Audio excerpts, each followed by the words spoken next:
அஸ்ஸலாமு அலைக்கும். இன்றைக்கி நம்ம லார்ஜ் ஃப்ரெஞ்ச் ஃப்ரை எப்படி செய்யலாங்கிறத பார்க்கலாம். அதுக்கு நான் 1/2 கிலோ உருளைக்கிழங்கு எடுத்தேன். அதனால் பெரிய உருளைக்கிழங்க 4 வந்துச்சு.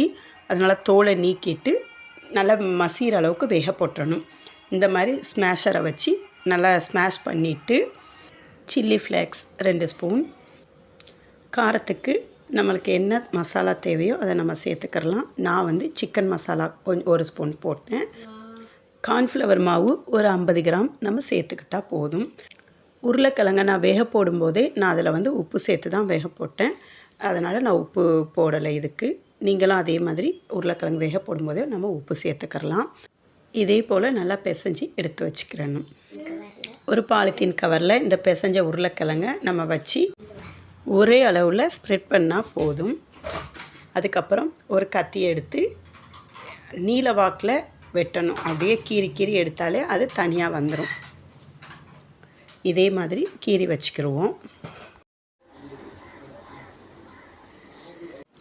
எண்ணெய் நல்லா கொதித்ததுக்கப்புறம் இது நம்ம லோ ஃப்ளேமில் போட தேவையில்லை, ஹை ஃப்ளேம்லேயே நம்ம போடணும்.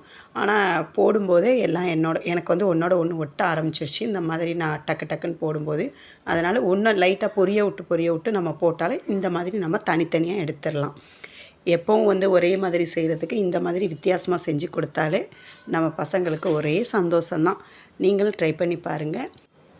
நல்லா கிறிஸ்பியாக செம சூப்பராக வந்துச்சு. சாப்பிட்றதுக்கும் அவ்வளோ டேஸ்ட்டாக இருந்துச்சு. நீங்களும் ட்ரை பண்ணி பாருங்கள். தேங்க்ஸ் ஃபார் வாட்சிங்.